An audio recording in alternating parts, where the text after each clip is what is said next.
கிறிஸ்துக்குள் பிரியமான தெய்வ பிள்ளைகளே, உங்கள் யார் இயேசு நாமத்துல வாழ்த்தி இன்றைக்கான வெற்றிக்கான வார்த்தைக்கு உங்கள் அன்புடன் அழைக்கின்றேன். இந்த வெற்றிக்கான வார்த்தை லூக்கா எழுதின சுவிசேஷம் 13ஆம் அதிகாரம் 12ஆம் வசனம் சொல்கிறது.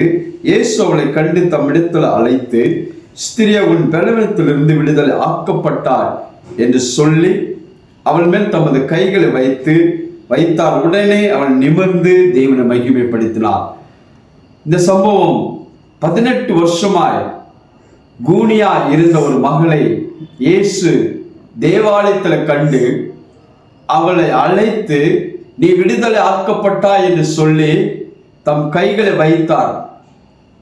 கூனியா இருந்த அவள் உடனே நிமிர்ந்து நின்றாள்.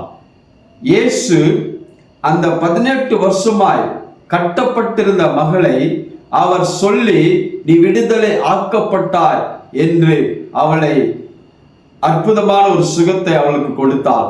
இன்றைக்கு நீங்கள் உங்க வாழ்க்கையில நீங்க கட்டப்பட்டிருக்கலாம். எந்த விதத்திலாவது பிசாசுடைய கிரிகளில், பிசாசுடைய ஆவிகளில், சாத்தானுடைய ஆவிகள் உங்களுக்கு கட்டப்பட்டிருக்கலாம். இயேசு இதே வார்த்தை உங்களை பார்த்து சொல்றார், நீ விடுதலை ஆக்கப்பட்டாய். உன் பலவீனத்திலிருந்து நீ விடுதலை ஆக்கப்பட்டாய். உன் வியாதியிலிருந்து நீ விடுதலை ஆக்கப்பட்டாய். உன்னுடைய பிரச்சனையிலிருந்து நீ விடுதலை ஆக்கப்பட்டாய். உன் அடிமைத்தனத்திலிருந்து விடுதலை ஆக்கப்பட்டாய். 2000 ஆண்டுகளுக்கு முன்பாக இயேசு சொன்ன அதே வார்த்தை இன்றைக்கு உங்களை பார்த்து சொல்கிறார்.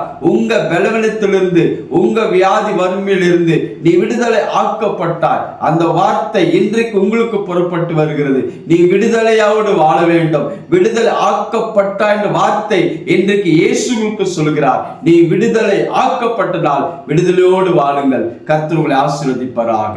ஆமென்.